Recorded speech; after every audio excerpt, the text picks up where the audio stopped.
That's all I ever lived for. That's all I ever lived for. Time spares no man. In boxing, legends never fade, but they do age. My mentor gave me that little man. I want it all. You know, I want it all. You be careful what you wish for. You might get it.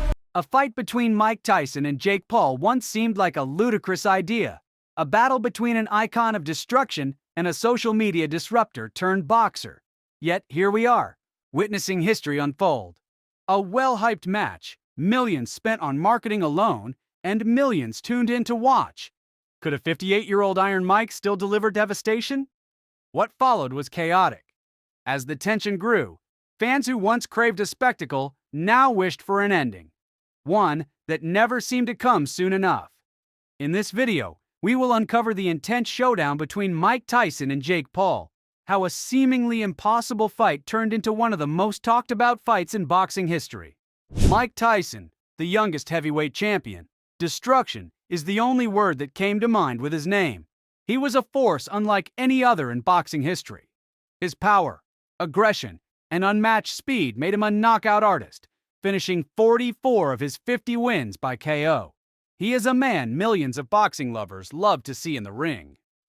Mike made his last match in the ring on June 11, 2005. At that time, Jake Paul was only 8 years old. The legend came face-to-face with young upstart YouTuber boxer Jake Paul. Jake Paul, once a YouTube sensation, who refused to be a joke in the boxing world. Starting as an internet personality, he quickly turned to boxing, shocking fans by knocking out former NBA star Nate Robinson.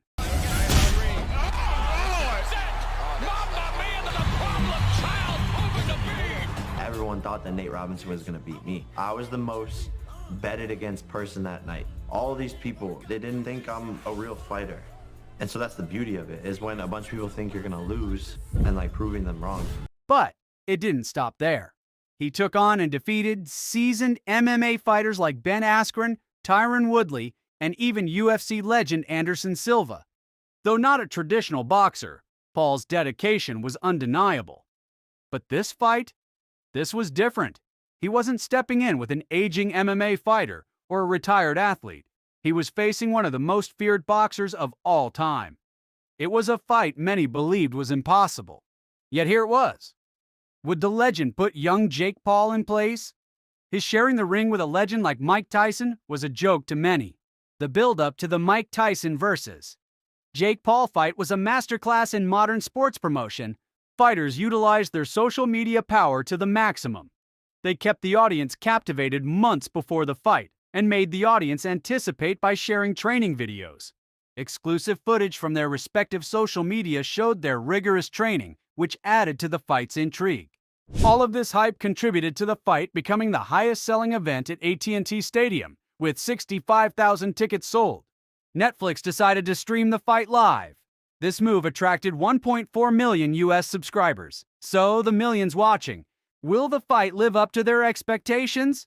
The controversy started even before the actual fight. The pre-match tension reached a boiling point at the weigh-in ceremony where Mike Tyson slapped Paul during their final face-off. Oh, ladies and gentlemen! Adding more drama to the already high-stakes match. Mike entered a packed stadium and gathered to see his magic again. As he entered the ring, he looked old, but fans were still in awe and anticipated a tough fight. On the other hand, if anything was worth mentioning in the fight, it was Jake Paul's entry. Jake is known for making content, and he certainly knew how to enter a fight with a bang. Jake Paul made a grand ring entrance, riding his crew into the arena atop a customized 1992 Chevrolet C3500 dually truck known as Crew Cut. His ring walk, or ride, to be precise, was marked by the crowd's applause, rocking diamonds and lavish jewels from head to toe. No doubt the entry looked like $1 million. The song In the Air Tonight by Phil Collins was playing, the same song that Tyson jammed out to in the original Hangover film. This was a subtle jab at Tyson, one last taunt before the fight started. The opening rounds were boring. Both boxers were weighing each other's fighting styles. Paul is tiring out Tyson, who hadn't fought in a professional bout in 19 years. He came out aggressively in the third round, lunging forward with hard punches and clipping Paul early. However, Paul responded instantly, catching Tyson with several well-thrown punches. Tyson's best chance was to land a big KO punch and end the bout early, but Paul spent the early rounds wearing down his opponent and making sure he made the most use of his advantage. A stark reality set in for Tyson as the age gap became increasingly apparent. The later rounds were disappointing for the crowd. The energy quickly fell flat. Two seemed to be circling one another in the ring. Tyson waited for Paul to come to him, unable to match the flurry of punches from Paul. Even Jake appeared to hold back from delivering a killer blow out of respect. Or was it prescripted? Who knows? Tyson got a few good swings in, but that was not up to the mark. This was not the performance the crowd had gathered to witness. It surely wasn't the dramatic comeback fans were hoping for. Eventually, booing filled the stadium. The 58-year-old warrior began to slow.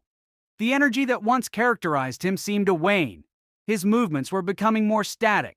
There weren't any signature dips, lightning speed slips, or ferocious lunges that had once sent his opponents crashing to the canvas.